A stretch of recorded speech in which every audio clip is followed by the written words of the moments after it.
with all your soul, with all your strength, and with all your mind, and you love your neighbor as you love yourself. You are right, Jesus replied. Do this and you will live. But the teacher of the law wanted to justify himself. So he asked Jesus, who is my neighbor? Jesus answered, there was a man who was going down from Jerusalem to Jericho when robbers attacked him, stripped him, and beat him up, leaving him half dead. It so happened that a priest was going down that road. But when he saw the man, he walked on by on the other side. In the same way, a Levite also came there, went over and looked at the man. And when he saw him, his heart was filled with pity. He went over to him, poured oil and wine on the wounds, and bandaged them.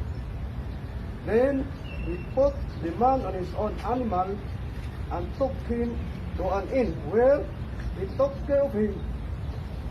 The next day, he took out 2 silver coins and gave them to an innkeeper. And when I come back this way, I will pay you whatever else you spend on him. And Jesus concluded, in your opinion, which one of these three acted like a neighbor toward the man attacked by the robbers?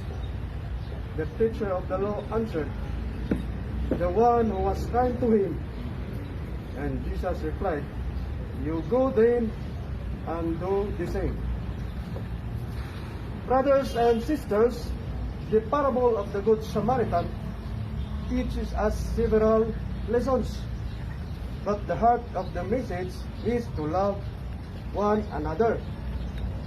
The Good Samaritan relate to life today because there were conflicts, mistrust, and hate still exists today between groups of people.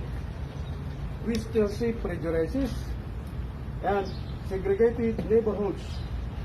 People still disassociate with others based on all sorts of self-righteous criteria. Lastly, all I can say is we have to love one another. We have to humble ourselves all the time so that the love and goodwill to each one of us will arise while we are still living in this slippery world. That's all. Thank you. And once again, good morning.